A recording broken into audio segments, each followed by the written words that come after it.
Good morning, friends. Host Eric here, talking with people. Just got up and took a few Addies, waiting for the drugs to take effect, so to speak. And good morning, Sheila W. I got a lot of sleep last night. I am a little bit still groggy, still waking up. Gilded Garden, hello, nice to see you as well. I'm recovering from my week of medical problems that I had, which I'm still dealing with a little bit, which is to say, I'm still on antibiotics. I'm kind of big dental. You have not slept yet. You've been busy. Gardens don't stay gilded very long. Gilt easily rubs off whenever anybody rubs off against the banister or something. So you have to constantly be re-gilding, or else it'll just become ungilded. And then just a regular garden, and then, nobody wants to go to a regular garden.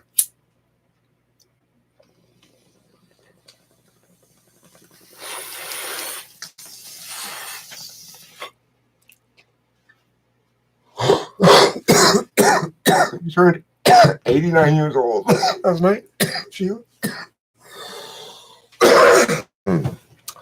Modafinil is used for people who work at nights.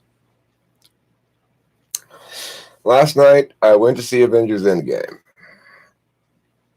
I saw it at the 7:15 showing on opening night.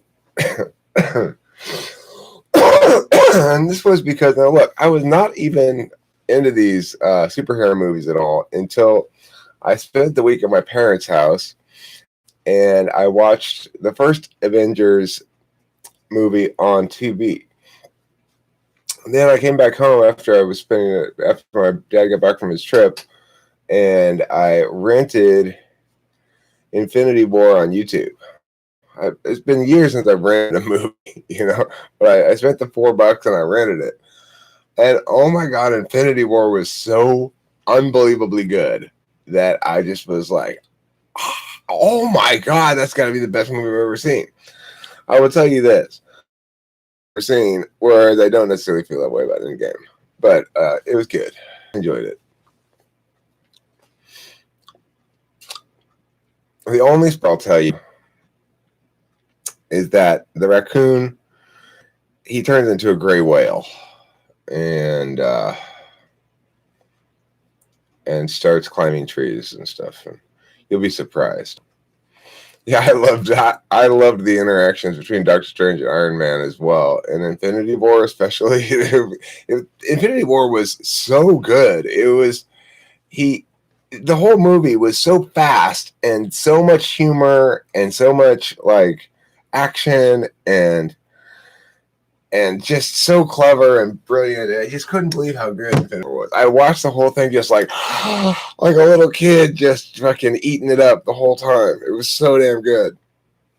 Of course, it hurts to watch a movie in a theater because I can't smoke. So that's kind of one of the bad things about.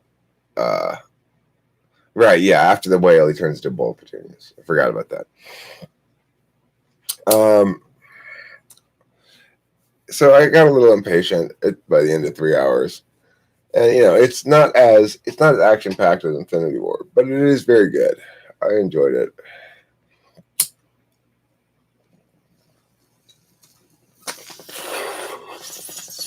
I'll tell you, he's a hot chick. Is Scarlett Johansson.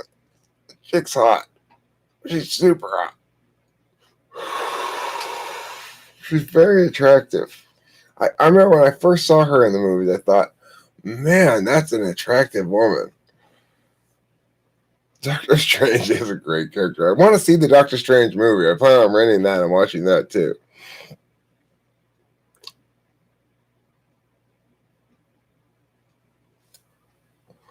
Hobbit in the theaters. I wore off halfway through. I haven't seen The Hobbit, but Ron Moore, you need more than 1 or 2 good nights sleep a week. Trust me. You really need to sleep a good. You got to be like Sheila. You got to get your 8 to 9. I got about 8 to 9 last night. 8 to 9 hours of sleep. 3 hours is not enough. That's a middle afternoon nap.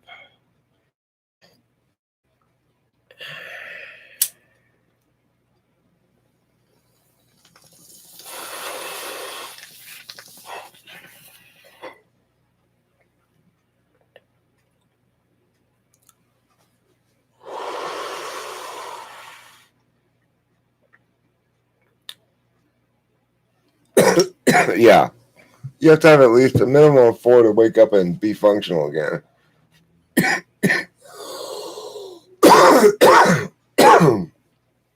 Back when I was way much more of a speed addict, I lived by that rule that whatever else you got to do, if you're going to lie down to go to sleep at all, you got to give yourself a minimum of 4 hours, or else you won't wake back up. But nowadays, I usually get a full night's sleep most nights. Occasionally, I'll still stay up all night and stuff like that, but not really very often. I'm pretty domesticated now. When I was single, and there was no woman to make me more normal, then I would just be up all the time, just random times. There's never any time there was sleeping time, right? It was just whenever I happened to go to sleep for 5 or 6 hours or 4, you know? So that was kind of rough on my body, rough on my brain. Yeah, it's possible, Ron Morgan, to function for around 5 or 6 hours for a few days. It is possible, but I don't know. Personally, the older I get, the more painful it is to not take care of my body and not take care of my rest and stuff like that. Maybe just that Kimberly's gotten me used to being like a normal person more. So, I mean, who knows how normal that really is? I think a lot of people don't get enough sleep. But one weird thing about sleep is you can catch up on it way after the fact. Like, I could go with chronically little sleep for a long ass time, and then I go catch up on it, and I will sleep for, if you were truly like a meth addict, as I was way back in the day, when you quit it, you're out for the count for like 90 days. It's crazy. You're at least 30 where you just sleeping. It's like your body, you think you couldn't catch up for sleep that was lost too far back in time, but you kind of can. No, I don't anymore, Jeebus. That was back in the early 2000s. I don't use meth. But I did way back when I was around the time of my first marriage dissolving. Around then.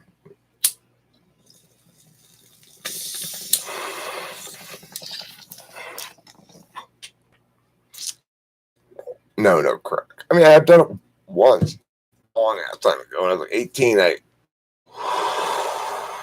did crack on that one night.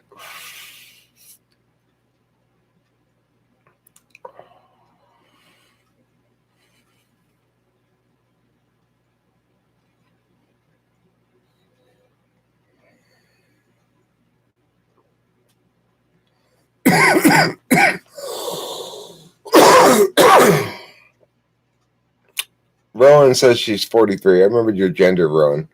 And sleep deprivation is painful. Yeah.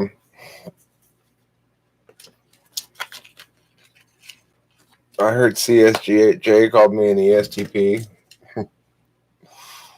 I mean, okay. Based on what? I mean, I've come to believe actually that my daughter's an ESTP. No, I didn't get it pulled. I'm on antibiotics right now.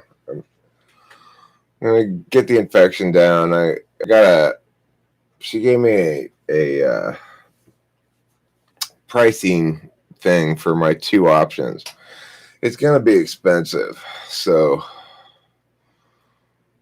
But I'd probably rather get the more expensive option.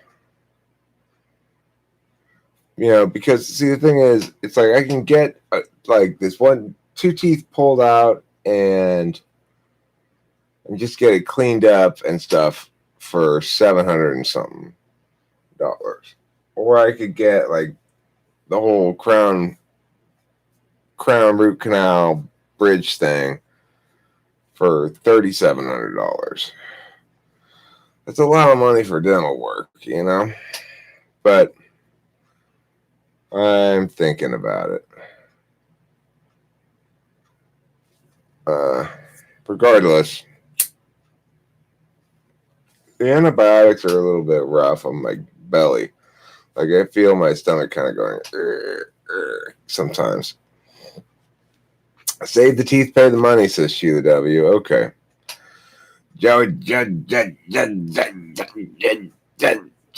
Jabadoo is here. Hi, Sinjin. Hello to you, say I. Of course, since I just took my Adderalls about 14 minutes ago, then that probably plays into my stomach thing. Well, I know. Ideally I get implants, frankly. Root canals and that kind of shit. They're temporary fixes. If there's one area in which I would like to be entirely a cyborg, it's my mouth. Just give me all fucking implants. Pull all my teeth out, give me implants. You don't need your teeth. I was thinking about this last night when I was in bed. What do your teeth provide you that not having teeth doesn't provide you? Well, they provide you the ability to feel heat and texture of food and stuff better, right? Like you can, like in the teeth that you have,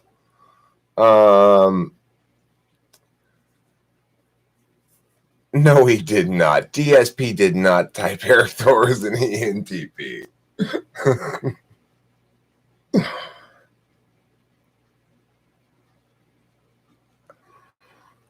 Well, yes, you can. Yes, I'm saying if you had implants instead of teeth, Michael, I'm not saying you don't have any teeth at all. I'm saying you have implants. Okay, so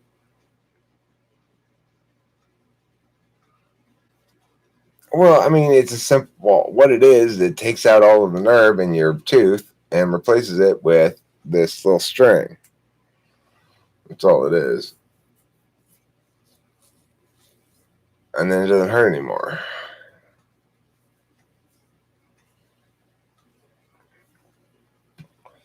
Yeah, implants would be better than teeth. What I'm trying to get at here is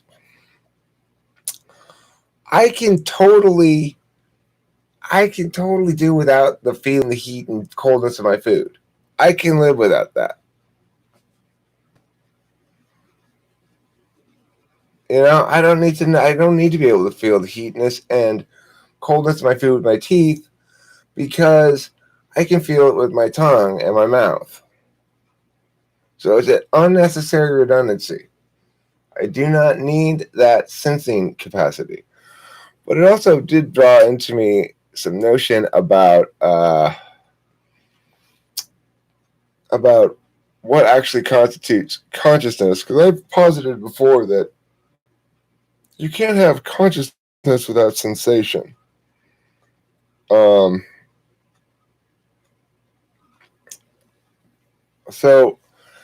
But you can see how you can lose some bits of sensation without losing much consciousness at all, right? Like I could lose my teeth nerves, no problem. I don't need that particular sensation of feel.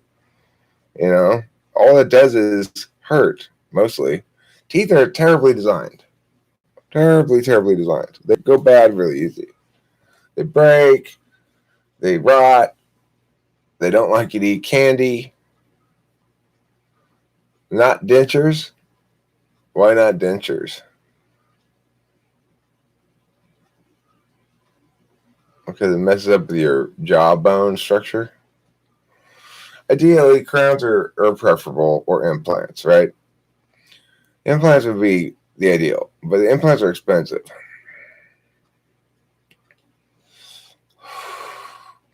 So, okay, so you start thinking, well, what else could I lose sensation wise and still maintain my existing consciousness?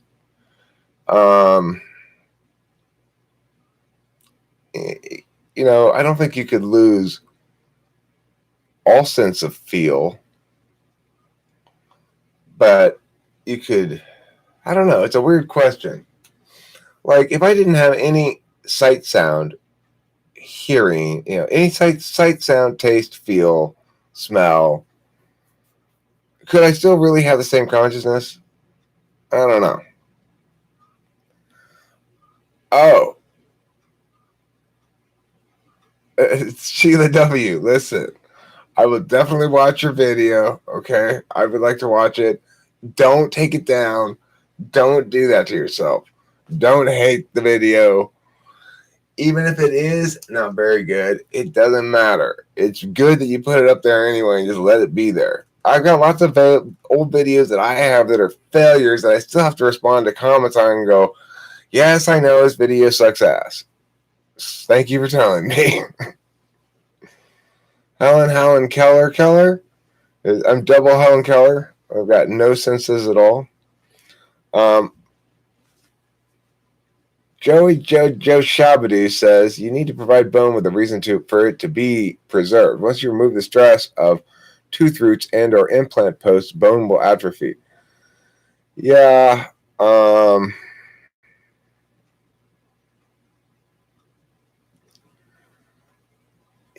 Just me asks this. I agree with you, Joe Shabadoo. I understand the way it works. It's unfortunate. Just me says, hey, I've recently commented below on one of your videos. You talked about Elon Musk at the end. I'd like to know if you like him at all. I like him. I like his attitude, his politics, or something. But but I don't really know much about him. I haven't read much about him. I hear other people talk about him a lot more than I ever. Like, if I see an article about him, I don't necessarily read it. I might read a little bit of it. He's a loose cannon for sure, which I appreciate. You're an INFJ, Sheila. Stop fighting. Yeah, I already told you you're an INFJ.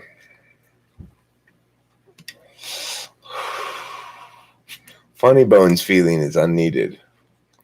Funny Bones.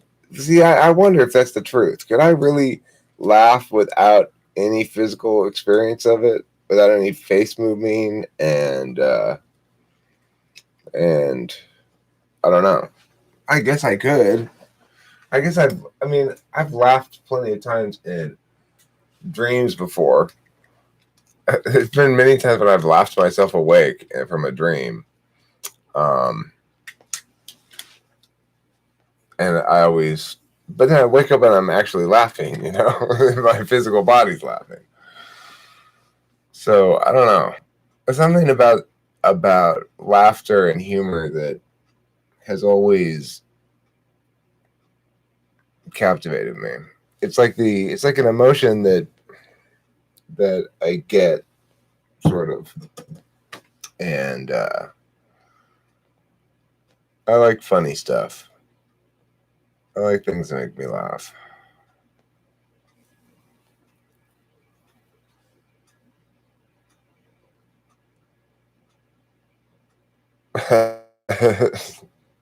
Horse Mumbler trying to call me out here, but I don't think that's really the case. He says he likes him. Like that time in middle school when that one guy had a cooler science fair project than you did, and you lusted for him ever afterwards. Like I said, I haven't really looked into the guy, and everybody seems to think I should find him very interesting. If we were talking about a guy that I but would be a little bit more like that about, it would be this guy who came up with the prime directive, although he didn't call it the prime directive, but the guy who came up with the idea of free energy as a prime directive for all life, basically. Free energy in the sciencey sense of it, where it's something that things that science doesn't like, right? So to speak, it doesn't like free energy. So, but anyway, I feel a little bit like Horse Mom says about that guy, maybe. Like, he's my unrealized self. Like, he's got all the letters after his name to make him legit, and everybody listens to him and stuff. So and he's also got really good ideas. But Elon Musk, I find to be a bit of a character, I guess, which is fine. I know that I don't know him at all, right? I just get little glimpses of the character that he puts out there. So I just sort of laugh at it. Like, he's cool. I like him. He's fine. I don't really have any opinion about him because you're not getting any good sense of, I don't know. I never listened to interviews, but if I did, maybe I'd get a sense of who he was.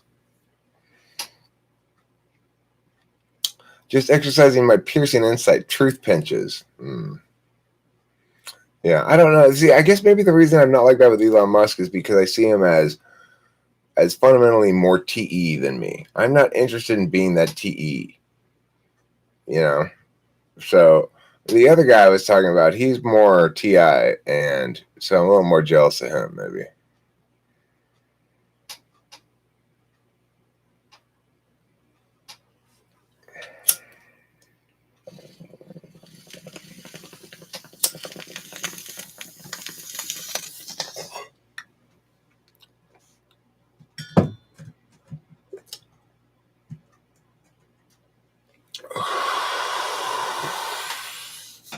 So I feel like I've been out of the mix now for a few days and sort of regathering my sea legs, trying to see where I am in YouTube land, which is to say, I currently have a couple typing scheduled. Well, one of them, we're trying to find a time. I said Tuesday. They're like, how about Wednesday? I said, how about Thursday? They said, how about Friday? I said, how about Saturday? Because it's like, I couldn't do it on Wednesday or Friday. She couldn't do it on Tuesday or Thursday. So we're working on a time. And the other person I got is coming up on, what date is today? Oh, it's not the 30th yet. On the 30th. I'm really looking forward to that one. That guy is a former policy debater. So that's going to be a really fun conversation. I really do enjoy doing these typings. They're real boarding. I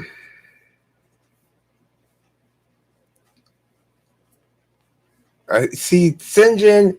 That's what I think about him. That's what I think about him. What Sinjin just said. That's what I think about Elon Musk. I like the character, but he isn't the visionary people make him out to be. He works on making 19th century tech more and more powerful. I would give him 20th century tech, but in general, I agree with that. Okay? I don't think he's any kind of super genius in that regard.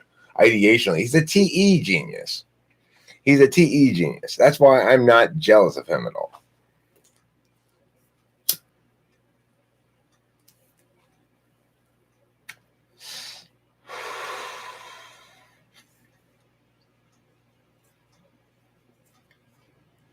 I mean, the thing is, if you look at my Google News, right? All of my Google News, it like makes itself more so you like it. You know what I'm saying? It like, I don't know how to say what that is. You know how shit does that. Like, it personalizes its results for you, aggregates, individuates or something. Well, anyway, like the kind of sciencey stuff that I read about, I don't read about Elon Musk, who's more in the business section of the thing. But my shit's filled with things like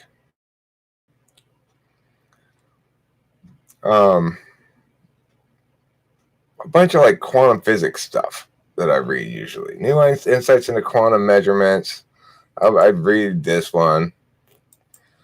Let's see. And anything that there's like anything that's reality based shit, it gives it to me. It seems to have got me pegged as somebody who likes the intersection of philosophy and science. So that's not something I tried to get it to do. It just did it on its own. Google's News is pretty good at knowing what I want to read. And I don't like to read, obviously, much about TE shit because it's just like, okay, great. Yeah, that's very smart of you. That's very prudent and effective. And good job. We'll all use those things for our own purposes. That's great. But it doesn't seem interesting, just to me because of my function list. Humor is massively important to Showy Jojo Shabadoo as well. It really, and there's barely any overstating its importance to me. I spend, when I'm in a good mood, I'm making jokes, I'm enjoying jokes other people make, I'm feeling cheerful. Your feeds are full of tarot slingers and yarn artists. Oh, Joey Joe Shabadoo. That's some nice NE there. That's a nice NI. That's NI that's NE as done by an NI user. It's like nice turn of phrase, Sinjin's got it too. Nice turn of phrase in general. I like a good turn of phrase. Horse Mumbler, who comes around wielding Thor's hammer occasionally. I've seen him going on somebody who's in the comments being like all F.I. wine. Horse Mumbler comes in like boom. It seems to me that Elon Musk is too interested in building interesting stuff to do much with the kinds of ideas that maintain NETI interest. Exactly. He doesn't maintain my interest. I would love to hang out with a guy. Obviously, he's super famous. That would help my channel a lot. But I'm snubbing you. I'm not snubbing you. I'm responding to you right now. I just didn't read it out loud. Elon and you could hotbox together. We could, for sure. He lives in LA somewhere, I think, too, doesn't he? I'm pretty sure he does. So, in theory, I would like to hang out with Elon Musk, and I've got some excellent weed right now. It's called Elmer's Glue. I'm really quite fond of it. The introverted thinker says hi. That's yes in Japanese.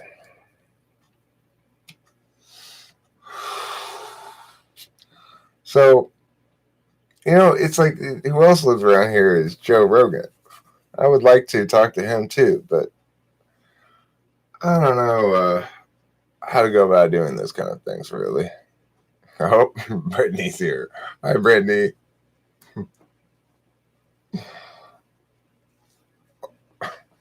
You can put those here, okay?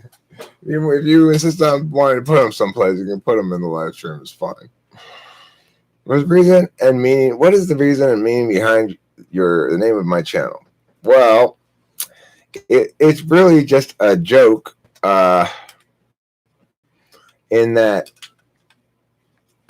one day before I did YouTube, I was still recording myself. I was recording audio recordings of myself, like making little skits or jokes or whatever, or recording audio of my philosophy musings. And so I one day was recording an audio skit, and it was me interviewing some of my characters that I have in one of my various worlds that I've created, so to speak. And they were Pucker Tart, Lemon Squeeze, and the International Delight. And so as I was just sort of freestyling it, I started off by going, "Hello, I'm your host, Eric, and welcome to Talking with Famous People. I just made up the name on the fly, doing a little skit. And then I decided to make a little animation for that skit and upload it as a video. And I liked the name a lot. And I decided to call the channel Talking with Famous People. So that's it. And then, I had for a while, the channel was just called like Eric Strauss still, but I started titling the episodes, some of the episodes, Talking with Famous People, and I started doing some interviews. And then eventually I just said, fuck it, I just like this name. I'm just going to title the channel Talking with Famous People. And then for quite a while, I tried to always use this manner of speaking in which I would, anytime I'd talk about people who were affiliated with the channel, they were famous people. And if you weren't affiliated with the channel, I hadn't talked to you before on the channel, then you weren't famous, you were just a celebrity. Like a well-known celebrity would be Elon Musk, but not a famous person because he hasn't been on Talking with Famous People.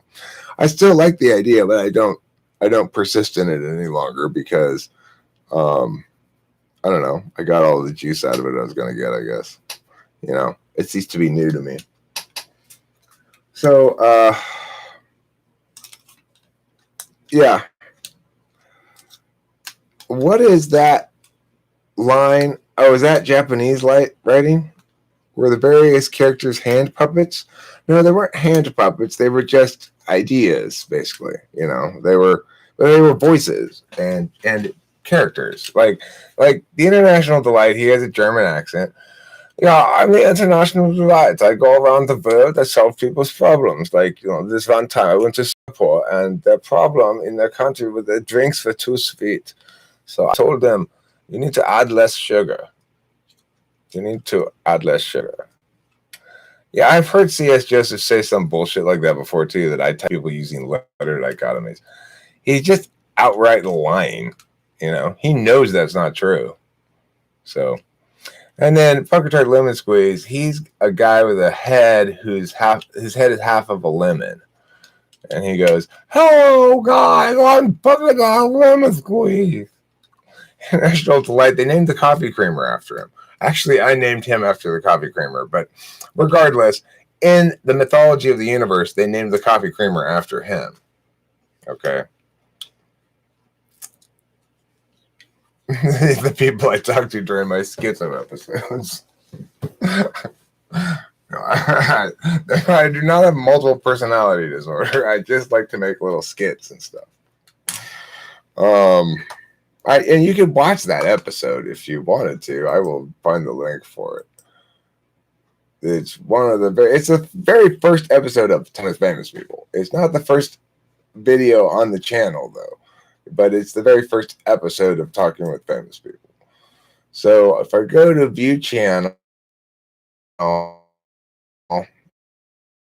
click magnifying search, and I type in here this episode, it should, if it's being agreed, find this thing that I'm looking for. Taking a long time because I don't know why. It just is. There. Okay. So, first episode. Let's see. Yep. And it includes the Pucker Tart Lemon Squeeze song. What a deal. That's a good deal. You get the Pucker Tart Lemon Squeeze song.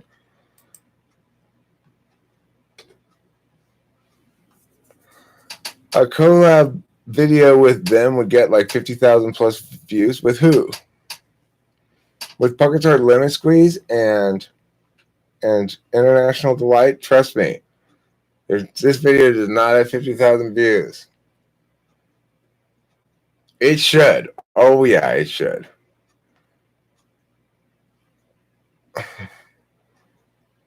You're saying my German accent is horrible? No. Nein! Nein!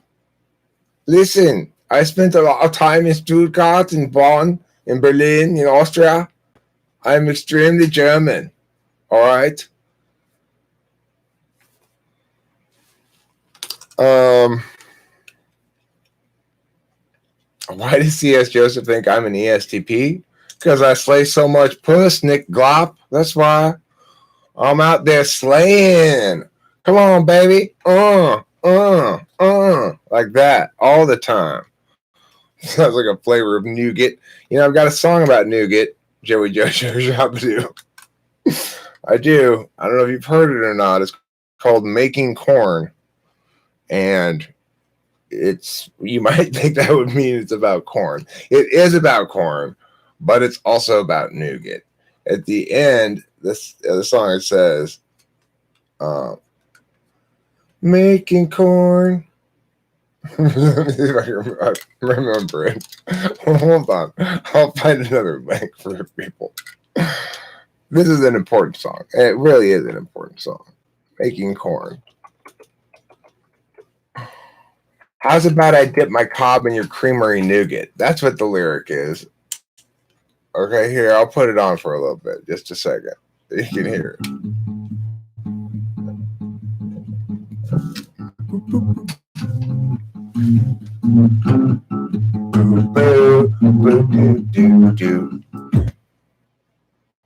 Here we go. But when I baby, you just makes you want corn. Rich and creamy nougat. But when I there. Making corn.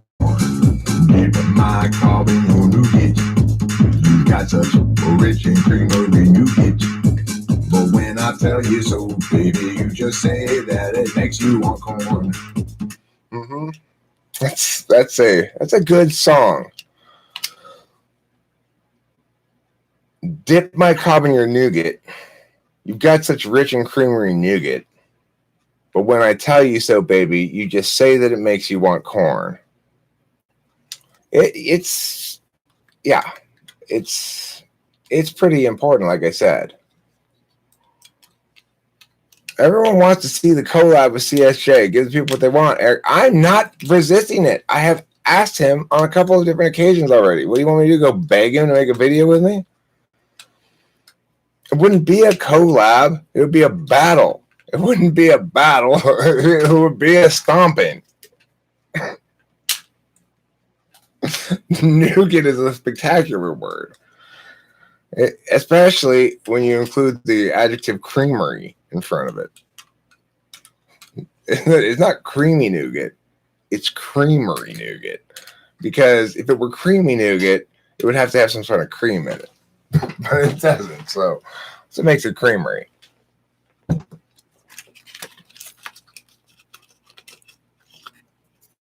He said it would be a waste of his time. Why would it be a waste of his time?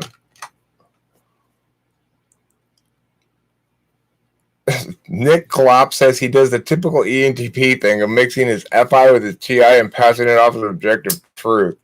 Nick Klopp, you know nothing about TI, you know nothing about ENTPs. What do you think that? FI underlies everybody's actions, whether they're ENTP, ESP, whatever, it doesn't matter. But mix like that. They might be in agreement sometimes, but the whole point of TI is that it is excluding the personal interested calculus in favor of the disinterested impersonal calculus. Frog 123 is in love with CSJ because Frog 123 says stop bullying the guy. How the fuck am I bullying it? Why don't you dip your cob in my nougat, Prog 123? Huh? Why not? Why don't you dip it? Why don't you take your cob and dip it in my nougat?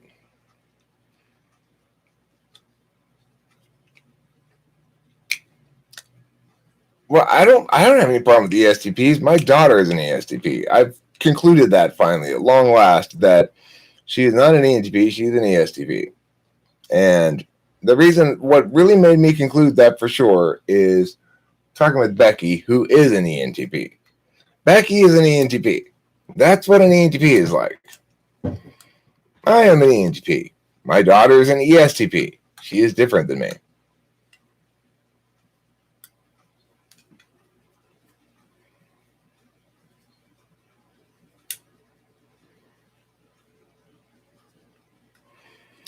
That reminds me of Adam Carolla quoting his 7-year-old kid when he gets frustrated with him. You're just a waste of my time. Frog123 must be a recipient of CSJ's pole smoking services, or perhaps an apprentice. An apprentice pole smoker. Your NHPs don't even realize how intertwined your feelings get involved into your logic. You don't understand what logic is, okay? Logic is a disinterested calculus. I am doing a disinterested calculus on your comment here. It may be consistent with my feeling desire that you say stupid shit, that you do in fact say stupid shit, but that's just my lucky day then. If you were saying things that were effectively contradicting or countering or arguing successfully anything, I would agree with those things. I would concede those points regardless of my emotions. So, Nick Glop, you're wrong and misunderstand the nature of TI and the nature of polar FI. Who does Dave Rubin disagree with? I don't know who Dave Rubin is. Okay, Nick Glop, that's not my truth, okay? That's the correct understanding of the cognitive functions. It is exclusive of ones that are exclusive of it. So if you think that exclusive truths don't have to be exclusive, then you're an FI user. Okay? And that's fine, but that's not what I'm doing.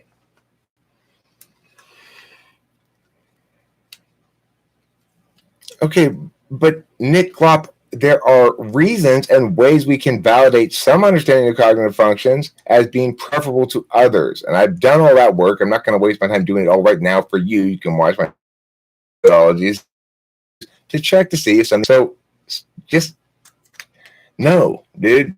Sorry, you're wrong. You're super, super wrong. You've gathered yourself a big bag of wrongness rocks and you're dragging it around going, no, I'm held back by this bag of wrongness rocks. You are.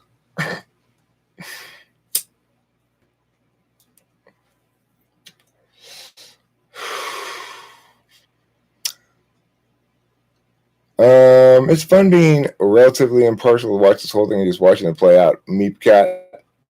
Yeah, it is. I feel sorry for the Glop, but at the same time, how else do you find correctness without being corrected? I don't know. You come in here and you maybe ask some questions instead of making a bunch of unsubstantiated claims that you're not prepared to argue. This is the thing that people don't seem to get. You can ask questions. You can prepare yourself some ammunition, right? If I were going in to attack somebody, the first thing I would do is ask some questions, pin them down on some statements that I can work off of. Guys just hand grenades, but he's too weak to throw them far enough away from him that they get me and not him. So he just keeps blowing himself up.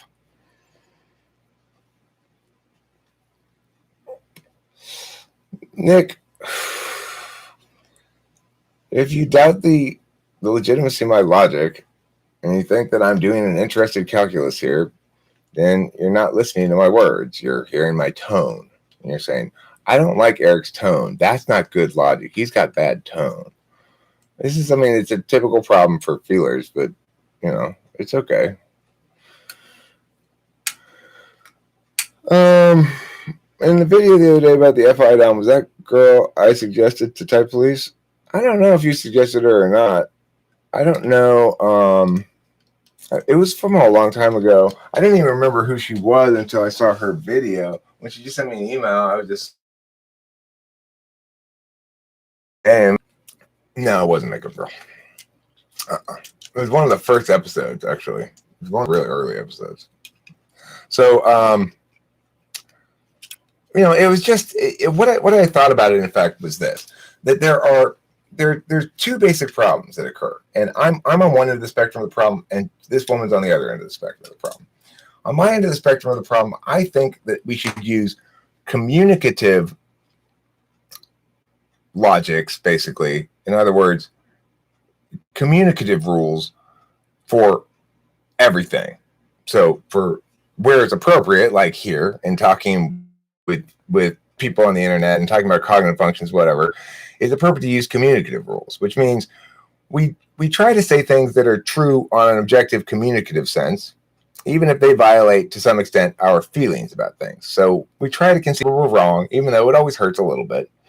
We try to be objective, in our communicative logics. But the thing is, at least half or more of life is your personal logics. As you say, your relationships, my woman, my daughter, my cats, my parents, my relationships like that.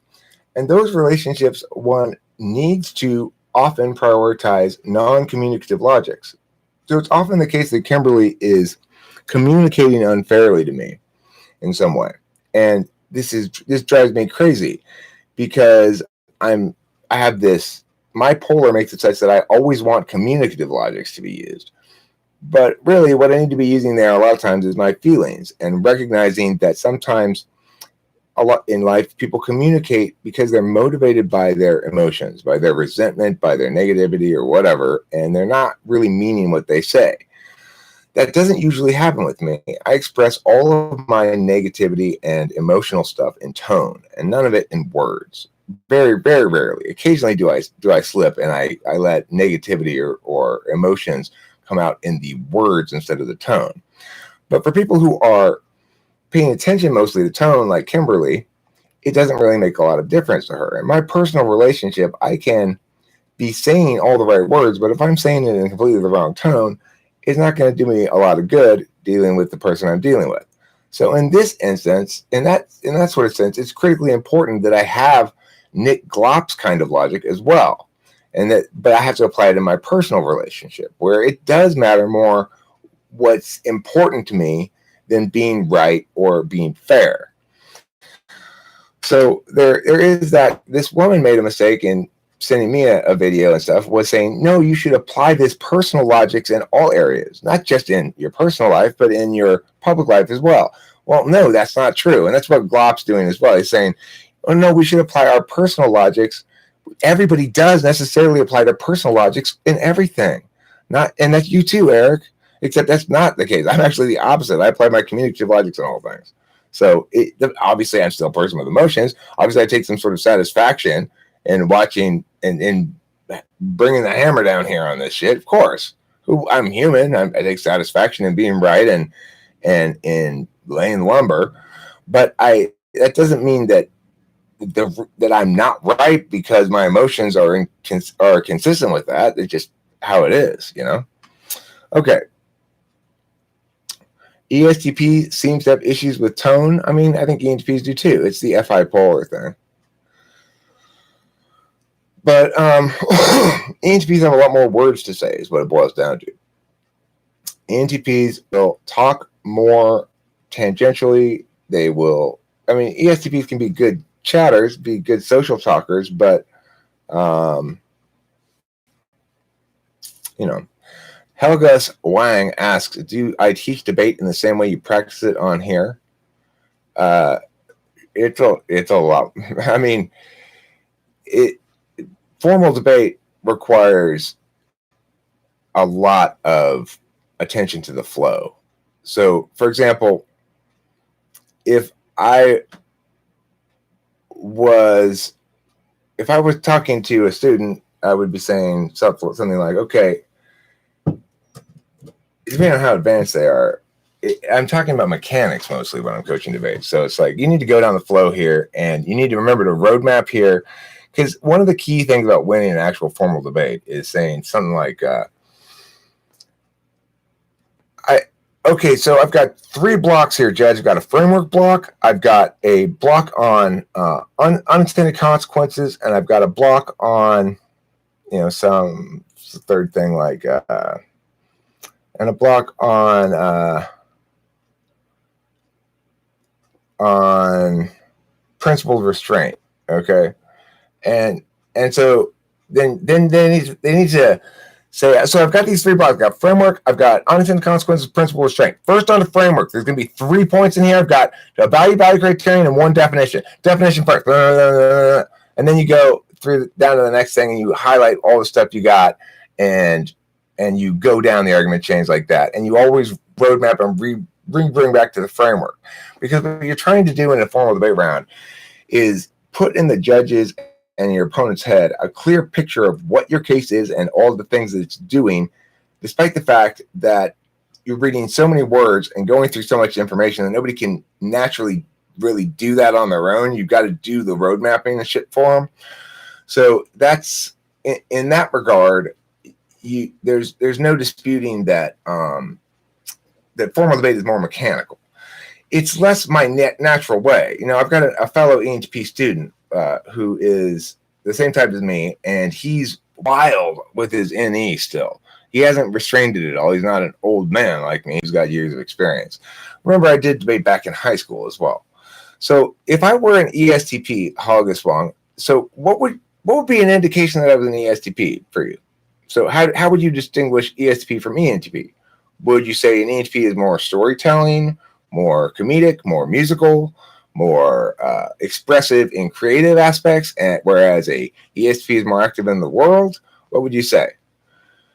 What makes me an ESTP? A strong ESTP. What would a weak ESTP look like? What is an ESTP? Do you have any understanding? Are you just the same person who was here before? Another fake name, another fake CSJ kind of guy? I mean, come on. You can do better than that. You know better. Okay? So you don't seem to understand that it isn't about your tone. You're off on a tangent. It's about how you think your logic is 100% true. That's just... No, I don't think I never said my logic is 100% true. You're not responding to what I'm saying. This is the problem that you have. An interested calculus is different from a disinterested calculus. If you can't answer that point, then you're just trolling. Okay. No, because you're not saying anything, Nick. You're not saying anything of any value. That's why you're wrong. Because you open your mouth and nothing but poo comes out. Okay, you're not responding to what I'm saying. See, I'm responding to what you're saying, but you're not responding to what I'm saying. And that's what makes you not worth listening to any further. Okay. So, ENTPs aren't always objectively logical, but they will more often than, say, an ISFP, and more importantly, they try to be logical. It's true, I won't always be logical. I will always apply some sort of logic to a calculus. Sometimes it will be an interested calculus, an FI logic. And I experienced that when Kimberly wants to sort of pick at my parenting a little bit. I get very FI in it. I don't want it. I have no interest in being right or anything. I just say, you better shut up about that shit. I don't want to hear it. And that's it. I don't want to justify it. I don't want to explain it. I don't want to be right or wrong or whatever. That's my feelings are strong. But that's only with certain family things, really. I'm like that.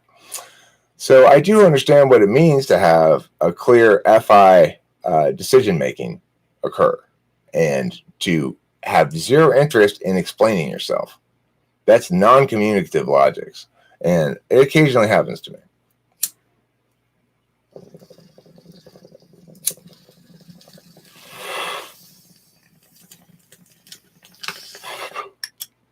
So the basic answer about the C.S. Joseph conversation, I would love to have that conversation.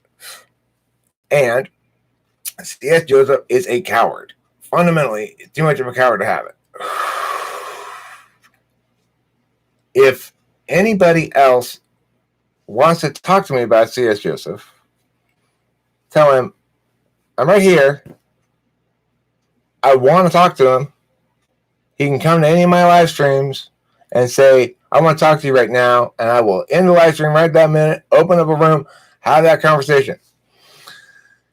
He can leave a comment anywhere on my channel or email me saying, okay, I'm down. Give me a time and place. I'll be there. You know what? I'll organize shit around it. So, no, there actually is a calculus, Nick Glop. Listen to me. I'm a professional debate coach. One of the things that we do in debate is do something called an impact calculus.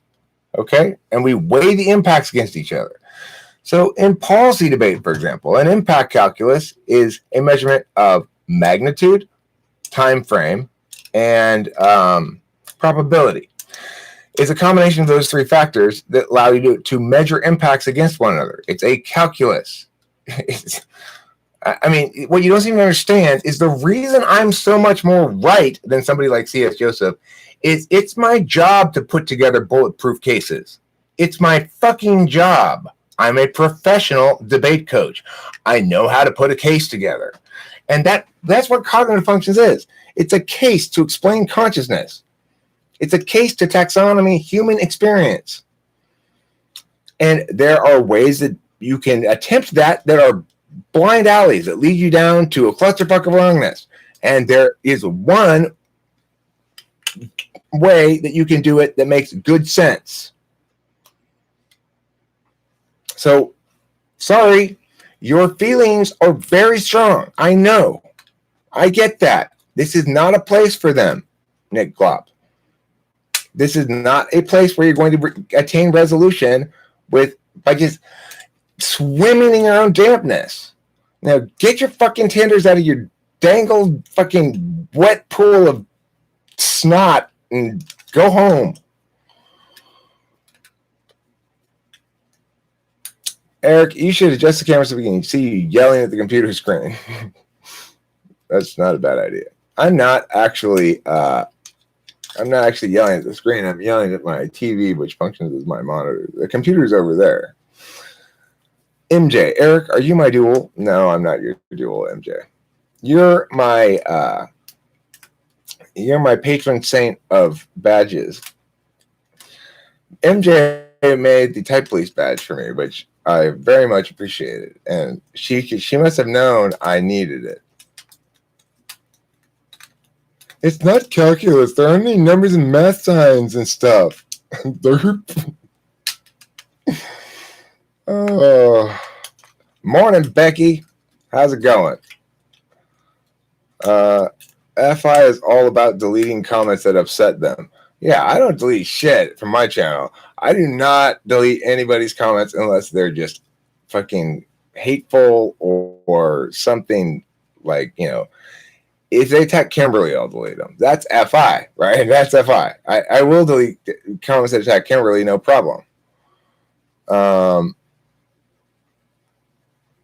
Joseph judges you based on your popularity because he has FE because he's an ENTP, then why don't I judge him based on his popularity? If I'm either an ENTP or an ESTP, then I must judge him as being great because he's more popular because I've got FE, right? That's some TE shit I'm seeing right now. I'm better than you because of my title, lol. No, I'm explaining to you that a calculus is a real thing. And I'm giving you the context in which it is a real thing. And I'm pointing out that you're trying to argue with me about what makes a good case for something, but that's my actual professional job, and you don't know anything about it, and I'm an expert at it. So you're guaranteed to lose. I'm not using that as an argument or a justification for why you're wrong. I'm pointing out how laughably out of your element you are and how you don't know anything that you're talking about. You're just spewing shit out of your ass to somebody who actually does know what he's talking about. So what a foolish course of action for you to take.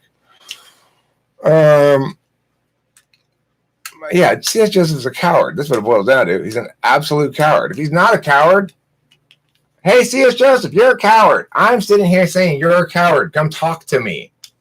Be a man. Talk to me. Hello? Whatever his reasons are, now that I've said that, there's no possible way to interpret him not coming to talk to me except cowardice. There's no other way to interpret it. He might be CSJ. I'm convinced that CSJ either sends people here or comes himself with his own, because nobody is that persistently dumb on behalf of somebody else, I wouldn't think. Okay, you're off to cart your children to the key CA public educational system. Are you in California too, Joe Shabadoo? I didn't know that. That's cool. You expect wrong probably, because I do have to go take care of my mom today, which means I'm going to go to Arcadia to take care of my mom. So I assume I know more because of my job. Well, you know what? Is that classic TE shit? I assume I know more. If I'm a heart surgeon, I'm going to assume I know more about heart surgery than a non-heart surgeon, right? and I'm going to be right. And if I'm a professional debate coach, I'm going to know more about calculations of that sort, in other words, rhetorical calculi, than somebody who's not a debate coach, right? And regardless of that, regardless of my coaching status, you're not even defending your definition. You're not saying, no, I was right, launching personal attacks at me. You're saying false things about me, like, oh, that's classic TE shit there. I think you know more because of your job. I don't think I know more because of my job. I do know more because of my job. Okay? You don't know anything about anything. As far as I can tell, you know your own feelings. You know how to say wrong statements. You don't know what TE is.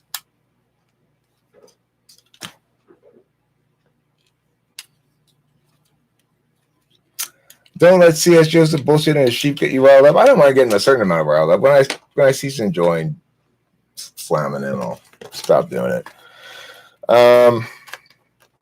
I guess dirt is rightness in that metaphor. What was the metaphor? I forget. If you wrestle with a pig, all you get is dirty. Well, I don't want getting a little bit of mud on me. That's fine. I'll still wrestle with his ass. Let's see. 2 hours south of you. Oh, you're down there, huh?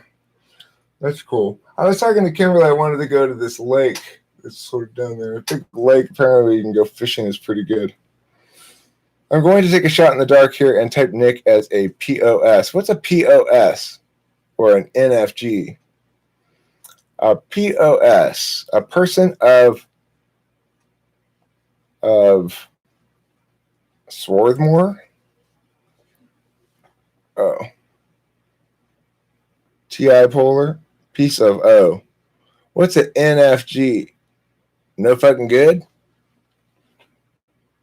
No fucking good piece of shit? His lackey, Jab. Jab is his lackey. His last name is Jackie. I mean, his last name is Jackie. Is Jab, his lackey's name is Jab? Sauerkraut. What about sauerkraut? Jeremiah Fix. What are you saying about sauerkraut?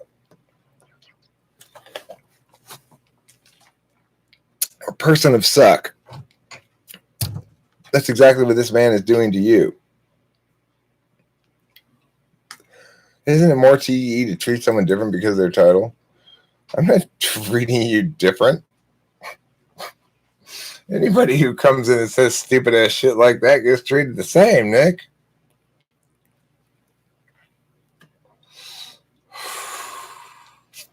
I'm treating you with diffidence, perhaps, you could say. Don't calm is down. We're getting riled up here. Yeah. I never said that. If you want to make that claim that because you're not a debate coach, you must have inferior logic, go ahead and make that claim. I didn't make that claim. I just pointed out you're talking about shit you don't know anything about. When you were talking about a calculus, which you've still not responded to. You've not disavowed that understanding of calculus. You've not agreed with me. You've just continued spilling shit out of your mouth. You know. Oh, Nick, you're not a debate coach, so you have inferior logic. Well, Nicky Poo, I think you're going to be okay.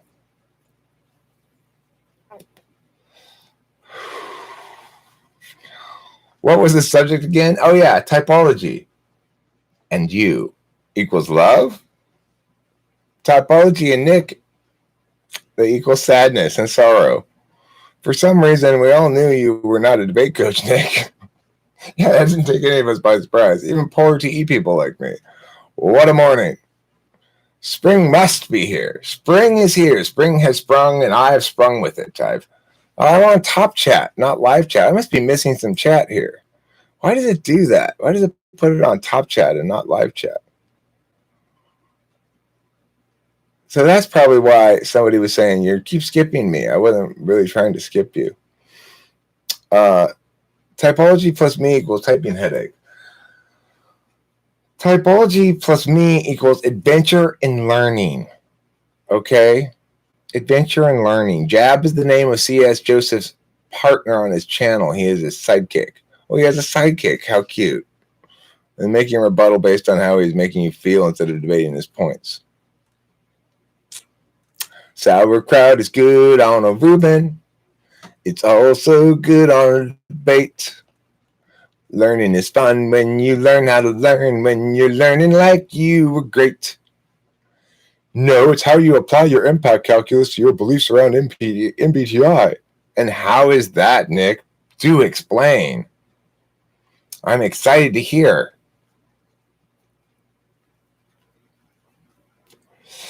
I will credit you, Nick, for you get 3 points for entertaining me this morning, okay?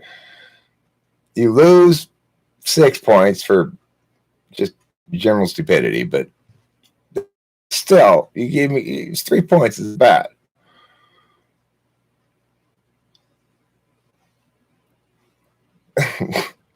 So what's the difference between my understanding of TI and an impact calculus?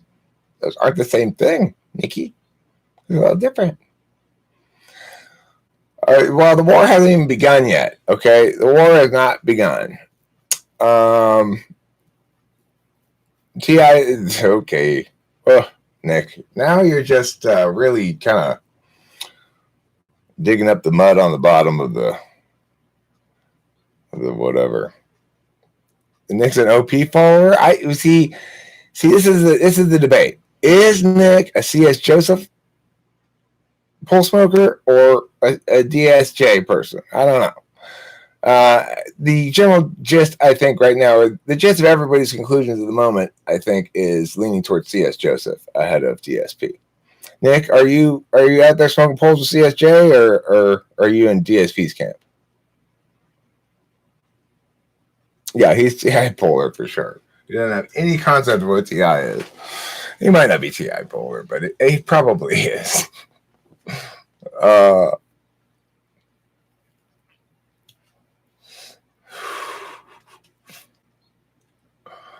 mean, I think they're very different. I find the DSP ones less FI a little bit usually. Or I don't know. CS Joseph ones are more trolly, and they seem more like deers in headlights. You know, like they got no concept of what to do with facts and you know, good thinking and things.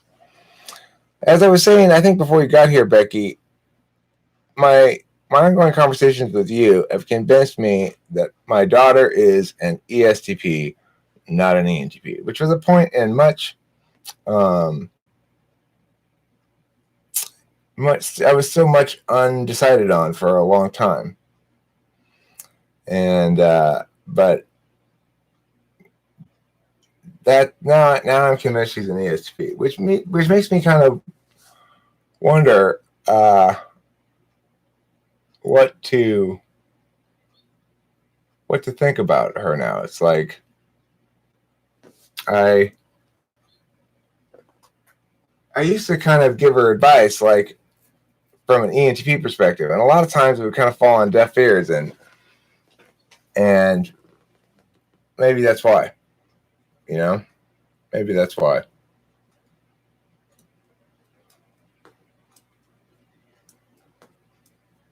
Okay, so Nick is more of a DSP guy, I guess. So what makes it subjective?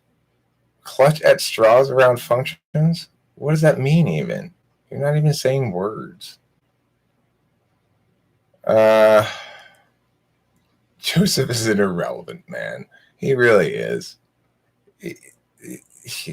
Planet Ketchup, at this point, he's just trolling now. He's given up trying to accomplish anything because he realizes that he doesn't have anything to say. So he's going to try to shift gears and begin trolling in hopes of regaining a little bit of dignity. At this point, we probably ought not play into it any further. Okay. So getting riled up is fine if you can channel it somewhere, but C.S. Joseph is a bitch-ass pussy that throws shit out there and then goes into hiding. If you can't back his shit up, his words mean nothing. Wow, MJ. Ringing Stormbringer. Hello, JL. I remember you. You're the one who's got the J and the L. That distinguishes you from LJ. We've discussed this before. I don't know if you recall our previous discussion on the matter. It was a pretty important conversation. You were there. I was there. LJ was there. We were talking about L's and J's. Now, of course, who's joined us? The letter M. We've got MJ as well. So the conversation continues, obviously.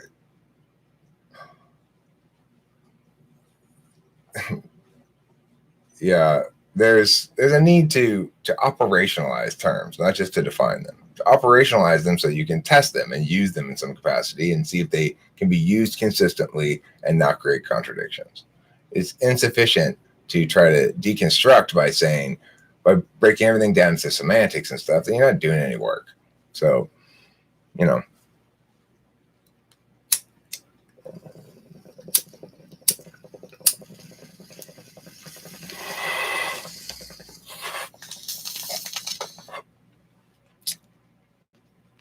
What are your views on the quadra values? I find them too much in favor of one or two pairs and one quadra.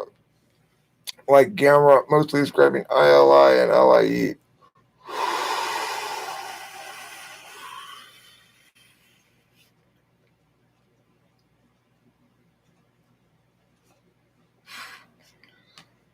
I don't want to do that, Jeebus. What are your views on the quadra values? So, okay. I don't know what I'm not sure what all the quadra values are. Like, the ones I know are that alpha is democratic and merry. Are those the values? Democratic, merry, and then I'm not sure what they all are. But I would say that there are meaningful ways to distinguish between the values that are implicit in the forefront fours. So, and the best way to describe those would be, I think the alpha description of Mary being the FETI and Democratic being the NESI, I guess, is pretty accurate. But I mean, it's not a function thing, really. It's a display thing, or it's a kind of an interaction style thing. If you want to get into interaction styles, that happens after functions, right? It's like, in terms of our analysis, it happens after it. But interaction styles can be indicative in a backwards looking way of what function interactions cause that. But it's not a good way to type people, but it's probably a good way to understand quadros a little bit. But I don't know. I feel a little unprepared to talk about quadra values, I guess. Was this one any good? Matthew, this one was like a peacock roast on a Thanksgiving morning on Christmas Day with Halloween candy poured on top of Uncle Sam's fireworks. It was that good. Okay? It was that good. I gave my guy some soap while he sits in the shower, and anyway, he farted and it mixed in with the steam, so he's dying in there, and I'm laughing. And it's all because you gave him soap? I don't understand how that caused that to occur. Oh, am I just making a post hoc ergo propter hoc fallacy? My mistake. They are basically just descriptions the types probably have because they have four shared functions. Well, yeah, it's true that having NESI is going to put you on a personal knowledge, personal ideation frame somewhere. And having TIFE is going to put you on a communicative logic, external validation kind of frame somewhere. and that's going to imply some values, but they're not necessarily going to be universals to the individuals who miedity mu or shift. If objective is subjective, and subjective is function, and function is your junction, and junction is objective. If I eated soap, then I ate some soap. I don't eat the soap because I didn't eat the soap. Ooh, ooh, ooh. I remember so malicious. She's an ENFP. Yes, she is. She's an ENFP, and she's got a P. She's got a P. She's an ENFP. Your slot is your junction, and your junction is your function. And your cot in the backyard is where your slot makes love to your junction, and that's how you get functions. Always trust ESTPs with this kind of useful information. I agree. You can trust an ESTP to note where the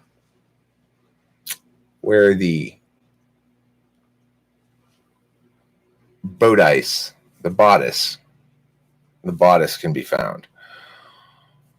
I'm gonna make a little bit of an yeah. That is a Hello Kitty sticker. This is a Hello Kitty guitar there, but it's broken. I'm going to talk about a girl at the marijuana store the other day. I went to the marijuana store, and there was this girl. She was like half Asian and half black, kind of looking. That's what she looked like. And she had this shirt on. It was just a shirt that went like this, and then it went like this, and it didn't have any back part at all. Okay, so she had no bra on, and it had no back part, and she's a bud tender lady, you know, and she just knew how to move such that you could never see her nipples, and you just couldn't stop wanting to see them, of course, the entire time. It was like I've never been so. The worst part of it was, so she's like, I was gonna get 10 grams for $90, and then she's like, well, you know, you can get a half ounce for 120. And so I did the math for a second. I was like, okay, let me go get another $20 from the ATM. So then, for a lot of time when she was weighing out my weed, I was at the ATM. I wasn't even standing there. And I've never been so mesmerized by anything in my life. It's like, oh my God, it was incredible. And she was pretty and had this really like dumb look on her face, like, you know, IQ of 93 and happy as a lark, you know. Anyway, I do grow my own. Normally, that chick was particularly striking. Like, just watching her move around and avoid showing me her boobs was giving me a boner just standing there, you know. And I'm like 50 years old. That's not normal for me. So this girl was I don't know, like the most seductive seeming woman I've ever seen. Nick's slot is filthy. Nick's slot is filthy with his glop. Nick, your glop's getting up in your slot, for God's sakes. Be careful. Don't glop your slot. That's rule number 1. My daughter just took her first plane ride, and the plane just landed down. Nervous mommy can exhale. Okay, that's good. I'm glad your daughter safely arrived. I remember being very concerned when my daughter was in Guatemala with her mother for a trip one time. I was very worried because I don't trust her mother for shit. But anyway, she came back okay. My SE is showing. I do have a little bit of it. It's in the 8th slot. I keep it down next to my left butt cheek. Glop in the slot makes for an itchy slot. Well said, Jeeves. Well said. And to be avoided. Okay? To be avoided. If you do have an itchy slot, take a dried out corn cob and just like that. It'll scratch it like nothing else. Okay? I don't trust her mother for shit. Yeah. You mean my daughter? Yeah. Whose phone number do you want? Nathalia's? Natalia Archer. Oh, you want the phone number to the girl at the pot shop? I don't know. I don't have her phone number. I'm in a relationship. I'm not allowed to get girls' phone numbers. Also, there's no way in hell that girl would ever give me her phone number in a million billion years. So there's that. People would say, "Don't you think she's a little young for you, Eric?" I'd say, "What? She's 20, maybe 21. I don't know. Is that too young? Look at her though."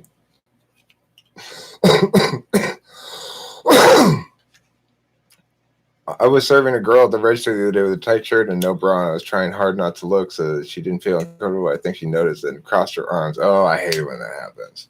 I hate it when that happens. Then you know you blew it. You blew it. You had a chance to scope out those boobages, but you were too obvious, and now she's covered them up. Or when they go like this. Don't look at my boobs anymore. You stop it. You stop looking at my boobs.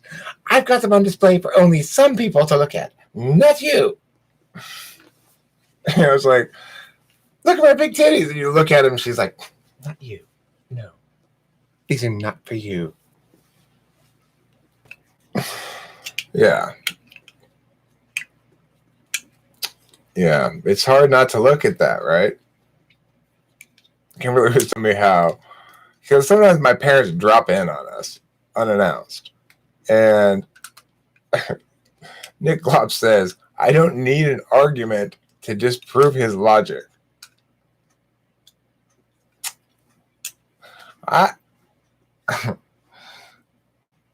Okay.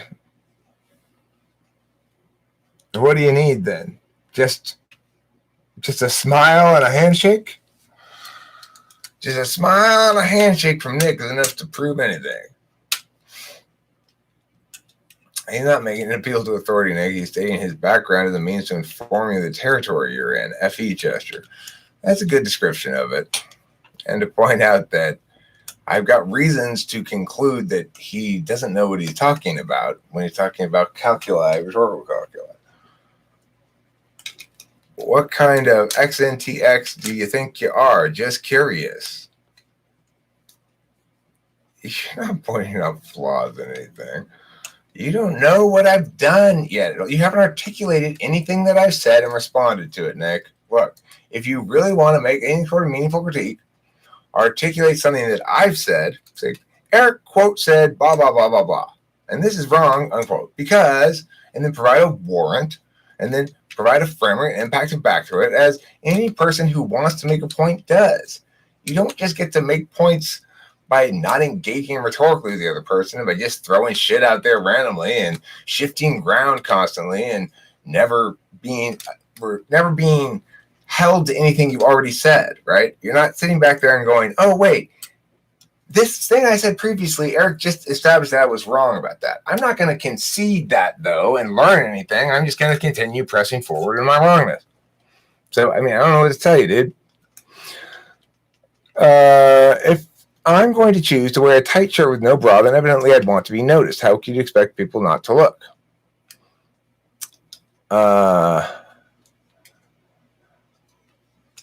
You need to pay Eric for a typing session for him to actually pay that much money to you. Why do chicks do that? Dress up provocatively and then get huffy and offended when people observe their provocativeness. It's not everybody. If you're a Chad, then you're supposed to look, but you know the way to look that's sort of like dismissive and kind of like not that into it because you're not really that hot. And then she goes, oh, okay, you can look at them.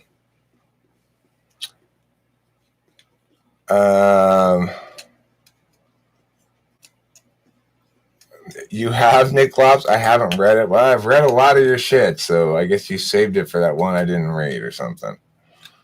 Eric, I'm setting up your business to be as financially effective as OP. Oh, you are? Make him pay you to argue. Okay. Nick, did you take your brain medicine? Write it out for us now, Nick. Note that for the greater good, we should all ignore Nick and get Taylor to talk more. I agree. So women aren't logical? Women are logical. Depends on the woman. People are logical or illogical. Chad, yes. Chad is like this, okay? Hey, baby. Yeah, you're looking okay. You're looking pretty good. I'm kind of busy right now. You'll be here when I get back, though, right? I'm going to go play pool. You just wait here for me, okay? Oh, okay. Like that. That's Chad.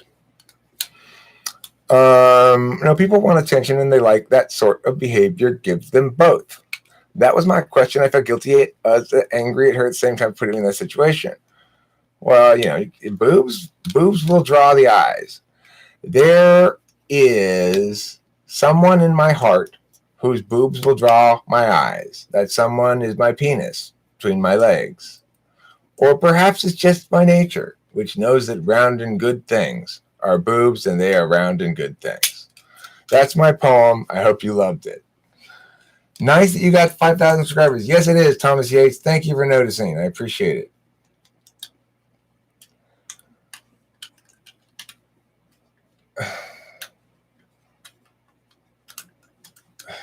Nick Clark. You say, my whole understanding of functions, MBTI socionics, is based off flimsy science and subjective evidence. Like anybody else would say here, Nick, if you want to provide some criteria, if you want to operationalize your critiques in any sense, then you provide criteria. This is what would comprise sufficient evidence to convince me that Eric's thinking about this is adequate. This is what would comprise objectivity. Since you won't provide those criteria and operationalize your definitions, you do not have any legs to stand on. You're not saying anything. You're just wasting my time.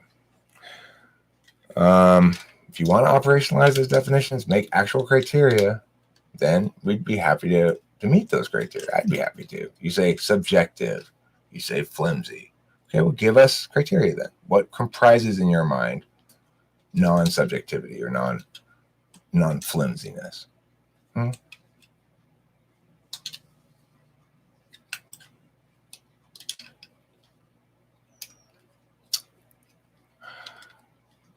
Matthew Davis says, hey, man, I was thinking earlier today that I think you're a good person and you have made my life better by what you've created in the world. Well, thank you, Matthew, if you're talking to me. I appreciate that. I don't know what else to say, but I appreciate that. I like to think I'm a good person. I don't know how much I've improved the world with my creations or not, or whatever, and certainly there'd be people that say I've done bad things. But I'd like to think I'm a moral person. I try to be a moral person. I try to be good. I try to do the right things. I try to side with truth. I'm tired of the penis being so sexualized. I should be able to walk down the street with it hanging out. I know. Stop staring at my dick. Yeah, I like to walk around with my scrotum in my hand, like a little flower. What's wrong with that? Don't stare. That's the thing. I don't need to state any beliefs to disprove yours with logic. Okay, well, now you're just trolling. I mean, I'm not asking you to state beliefs, right? I'm asking you to establish criteria. If you actually care about having a conversation, then establish criteria that are meetable by someone, not necessarily me. If you don't want to do that, then you don't want to have a conversation. You just want to throw a little tantrum. Then you don't know what critical thinking is, obviously. Whereas I've written a book called Critical Thinking, taught a class called Critical Thinking, taught a class called Logic, and but by any objective measure of the definition of the word critical thinking, would be called somebody who is very good at it. So I don't know what your thing is there. MGTOW mostly defeat their purpose by going on about raging about women. MGTOW is necessarily, unfortunately, going to be that sort of thing because it's based on the premise that men are involuntarily celibate, that in fact that women have all the sexual power, and those things can be You might very well say there's some elements of truth to those things, but the fact that you're choosing to define their being kind of through that frame is necessarily going to be bitter frame, you know. Thanks, Jeebus. Jeebus says I'm a swell fella. I appreciate that. You cannot get to the truth without speaking, Nick. Nathalia Archer says. I mean, I agree MGTOW has some good points, in particular about the legal system and the way that it can be biased against men, and has been historically anyway. And I didn't experience that myself, and if I had experienced that myself, I might have been more MGTOW-y. But my experience was that I got custody of my daughter, and I didn't have to go to court. My divorces didn't cost me anything, really. And it was just, we just talked to, well, I mean, my second wife tried to be like, I'm going to get this much money from you. And I was like, the fuck you are. And after a big conversation where I fucking lambasted the living fuck out of her and told her she was going to get a goddamn cent because it wouldn't be just, she had no just claim to it, and yada, yada, yada, then she just gave up entirely on the idea. And she talked to a lawyer, and I made a video in which I articulated all this shit. And she talked to a lawyer, and the lawyer watched the video and said he advised that she just not bother with this. When have you heard a divorce attorney say that? No, don't bother.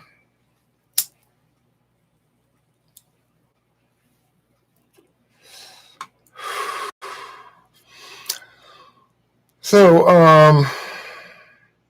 that was my experience, and right.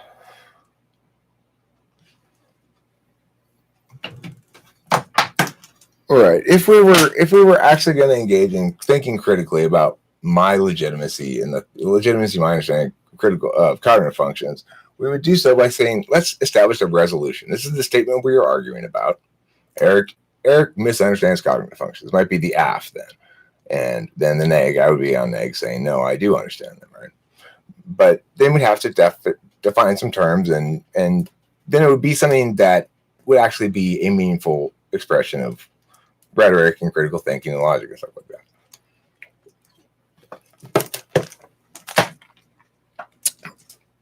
Okay. Jeebus says, I prefer hot ass over massive Hooters type meat. You're an ENS ass man, is what it's called. ENS ass man. I'm way behind now. A useful tool that I use if I'm a bit lost in the dream of life that I'm living is, what would my life be if the person situation I'm about didn't exist? I see. Eric's channel on YouTube, apart from Eric's person, has definitely made my life better. Well, thank you. Do you think it's fair that someone in chat makes a statement that Islam is evil and then tells you that you're bad at arguing when the statement is wrong to start with?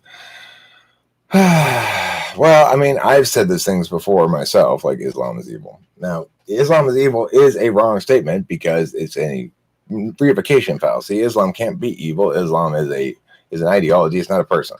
I have made plenty of statements in the past where I have indicated that I have serious concerns about Islam, and primarily because, as it's mostly practiced in the modern world, it tends to correlate with a very little respect for individual rights, a very communitarian ideology. And worst of all, it prioritizes the sacredness of its own ideology over the free expression of others. So in that regard, I would tend to agree with the general sentiment that Islam can be a significant problem. However, the problem is this. Whenever we're talking about anything like Islam or anything else which can manifest as a problem, we're very, very close to and are tempted to a lot of times, and a lot of people don't make the distinction, to reducing individual people to members of their group. I do not have any problem with any particular Islamic person or Muslim. I don't think that people who are Islamic or Muslim in the country currently are a problem and need to be dealt with in any way, shape, or form. I don't think that they're any different than any other individuals. And at the same time, when you're dealing with Islamic nations and policy regarding Islam, it's a tricky question. So what I would say is, probably, Rebecca, when you said that they're wrong and they said you're bad at arguing, you're both right. Okay, the person is wrong, but may not be wrong necessarily in spirit about what they're saying. It is wrong to say that Islam is evil. Islam can't be evil. It's a reification fallacy for one thing, and it's uniform monolithic thing that has a single perspective on the world and a single desire, a set of outcomes, and yada yada yada. So in that regard, it is wrong. He's wrong. It's probably also true that you're bad at arguing, and so when somebody says you are bad at arguing, you should say, "I am bad at arguing," but that doesn't. What you really ought to do is say, "I may not be able to win the argument, but the argument, but just because you've won the argument doesn't mean you're right."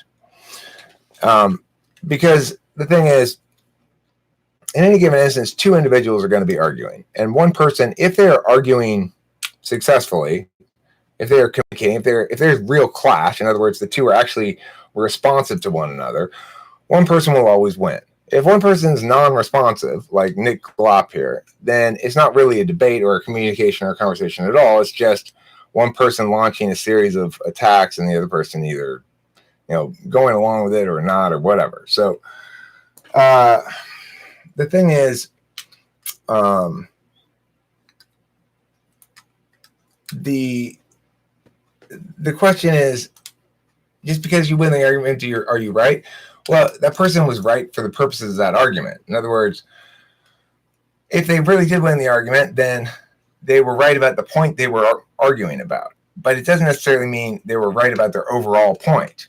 So, in other words, you've got to be able to parse out that I might lose 3 points in a round, but win the rest of the points and win the round. Or I might lose almost all the points, but win a couple of the most important points and still win the round. So I don't have to win everything to win a round, right? That's just how it is with debate and how it is with life as well. I don't have to win every sub point to win the overall issue. And as a consequence, it's important to remind people of that you've won your point here today in this context. Doesn't necessarily mean you're going to win it in every context all the time. You can look to see how right somebody is overall by seeing how much they put their ideas out into the mix to be challenged, how much they invite challenge, and how they respond to it, and how well they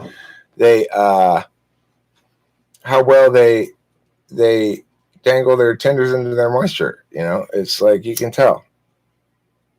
Except for that last part. Oof, I am way behind. Let's see. Starting following you for the Typology Police videos. Great content. Please do more, but I will do more Type Police soon. I'm just back on Adderall for the second day today. Yesterday I barely took any either. Could you give us some pointers on debating sometime, Eric? Not sure if that's your thing, but I could use some advice probably. Sure. I mean, I'd say the most basic pointer I always get to anybody who asks for pointers is framework. You need to have a meaningful conversation about something. As you saw with my back and forth with Nick Glop, wasn't very meaningful because there's no framework. It's like I need to have a meaningful conversation. There needs to be an agreement about what exactly it is we are arguing about here. What is the resolution? Is the resolution Eric doesn't understand cognitive functions? Fine. Then let's define some terms in that resolution and criterialize what it would mean to understand it and test the thing. For people who are TI tool users especially, that's what we think the communication is there for, is to test the thing. Whereas Nick sees it as just, I don't know what he sees. I mean, it's hard to imagine what he sees it as, but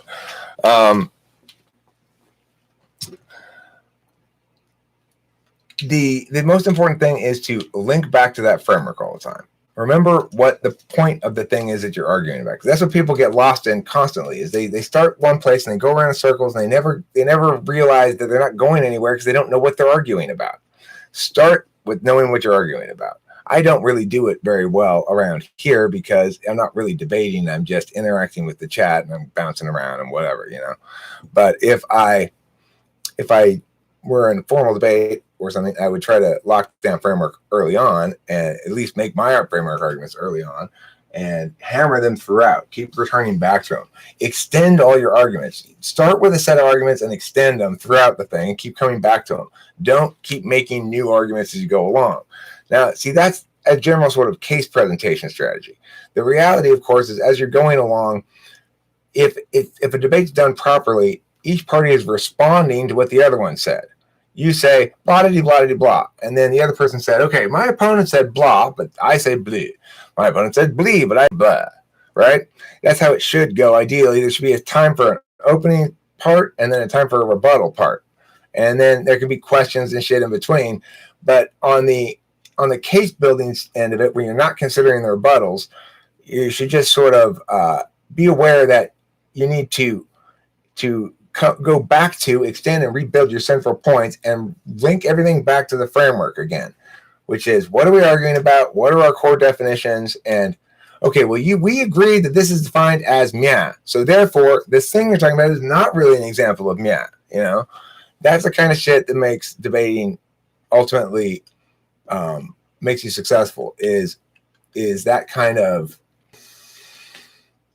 it's TE, really. It's the TE part of it that makes you successful. The keeping track of everything, the flowing around, the writing shit down, more than anything else. And then I'll talk more about debate in some other videos. I'll make another video, but I do them occasionally. If you look at my in my channel search for debate, you'll see a lot of debate stuff, but it might be a little hard to find the ones where are purely instructional for adults. There are a few of those too. So Sharia law is awful. I agree. Sharia law is awful.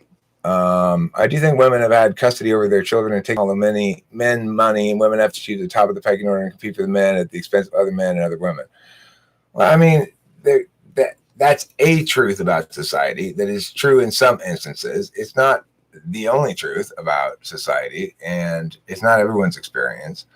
To the extent that there's injustice along any vector, I think it's unfortunate. But I think it's also important that we don't reduce a whole set of individuals to members of their groups because some members of their groups are unconscionable in their behavior.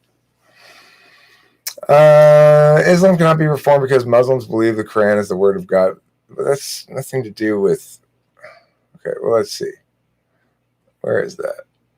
Believe Christians and Jews believe the scriptures were written by disciples and prophets open to interpretation. Oh, well, that's a good point, actually. If they do believe it's the word of God versus that it's open to interpretation, but I mean, they do a lot of interpretation of it. I think they interpret. I think they do interpretation. I don't know. I should type please Arthur Archicus. Okay, I will. What? All three of those religions, except prophets who rewrote the word of God, each religion holds a degree of openness to interpretation of the variation degrees. I've had women cheat on me in the past. I've had a woman cheat on me in the past as well. Christians and Jews used to think exactly the same. Some still do. Give Muslims 1 or 2 more centuries. For more attractive men. Well, okay, that's your own insecurity there. It's because of their own flaw. If a woman is cheating on you, there's something wrong with her. There's nothing wrong with you. Okay, it's not you that makes. It's not your lack of attractiveness. There's something fundamentally wrong with somebody who's cheating on you. And don't internal towards Eric a long while ago. I don't know who MWF is. Oh, mimetic warfare. I see. That's interesting. You've been around for quite a while now, Horse Fumbler. Well, there is a degree of truth their religions do accept prophets. I'm an ENTJ. Oh, welcome. Kind of value TI, maybe. Religion does not take profits. So, Thomas, do you hate all women? I don't hate all women, mostly because I don't think about women anymore. Well, they're troublesome when you don't have them, and they're troublesome when you do have them. But the same thing can be said about men for women, so, you know. I'm related to Yates. We family. You better not hate me. I don't hate. Oh, you mean Yates is that really, he's really your family, Yates? Are you implying that as an ENTJ you should be immune to cheating? I don't think that's what he was implying, but that's an interesting thought. Thomas, are you an SI Dom? Thomas is an ENTJ, which means he's a TE Dom. Don't think about women anymore. Proceeds only to talk about women in the comment section. Well, he's got you there, Thomas, but that's okay. No, Thomas got terrible SI. ENTP or Dom INTP. Okay, thanks, Piyush Kant. I have very hard time remembering specific details. I like you. Timothy, who brought up MGTOW? I don't know. some guy, some random dude, sends in for all TE people out there. As a heavily titled philosophy and anthropology PhD, I hereby approves of what Bearded Stoner just said. Oh, thanks. I appreciate that. Are you really a heavily titled philosophy and anthropology PhD? That wouldn't surprise me at all. You're absolutely brilliant. But that wouldn't surprise me. ENTP finding creative and practical reality while INTP balance NE with SI. Cool, thanks, will do. Timothy, the statement of obvious fact, men and women both would be looking. May not be my personal choice to do so, just to make a point. I've been cheated on, but in most cases I find I was causing just as much turmoil in the relationship as my significant other did. If there's cheating going on, the relationship's not meant to last. It's just, you know, this is a tough thing. I've never cheated on a significant other, but I've been cheated on. I cheated on one when I was like 18, and it hurt me immensely to have done so, and I never did it again and never would do it again. Okay, Timothy, what was the statement you addressed? You are still here. You are still here. I am still here, but only for a minute longer. I got to go in about 5 minutes, or else I'll be late to get my parents. I agree with you. Planning catch up, says Rebecca. So, the thing is, Rebecca, also, one of the challenges that people have in communicating with each other is, like, to me, there are very few things that evoke a FI response. I've noticed when it does, when I feel as though Kimberly, for example, is kind of attacking my family dynamic, like trying to negate things that are healthy in my family, makes me very FI responsive.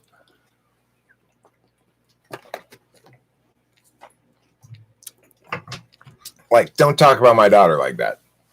And I don't have any explanation for you. I don't want to justify anything, blah, blah, blah, blah. That's a very rare occurrence for me, that I don't feel the need or interest in justifying my response to something. I'm just saying, this is a boundary. For people who have FI as a tool function, their nature is to approach everything with that kind of boundary approach, and to say, it's not okay for you to push that boundary. And just as I need to have actually more boundary approach, because I'm FI polar and I rarely have it, it helps for people who are TI polar to have more communicative approach, where it says, the communicative approach says, I need to justify everything that I feel or say or believe or whatever. And the personal approach says, I don't need to justify anything that I feel or believe or say, because it's my authentic self. I need a little bit more authentic self, and because I'm TI tool function. And for ESFPs, they need more, try to apply more of the non-authentic judging about external stuff. So, like, when people talk about Islam and stuff, that's probably going to resonate with you on an FI level. And it doesn't resonate with me on an FI level at all. None of that stuff does. So it's like I might have positions, say things, and other people might as well, that are arguments that are not really, they're not attached to it all. And you got to remember that different people have different levels of attachment to what they say. All right.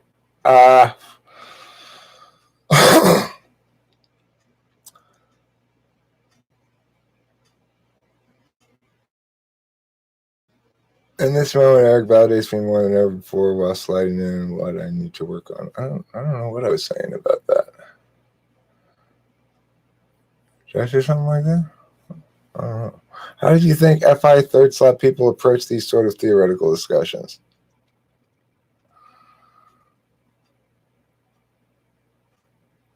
Slowly. I'd say slowly. Probably, INTJ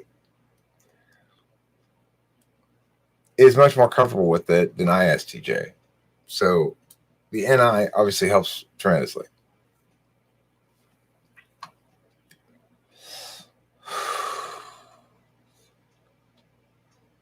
If you find anyone fighting with random people, it is surely ENTP. He has 5,000 subscribers, 5 channels of INTJ, INFJ, INTP, and ENTJ. Who? ENTP are practically a loser. They are bitchy like ESFJ and slave to the intangible reality. Piyush Kant.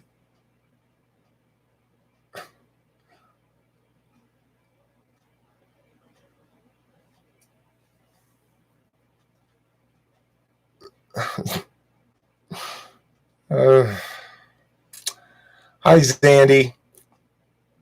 Okay, I got a split. Piyush Kant, the one thing you are not being, for sure, is honest, okay? You are being very much dishonest. So,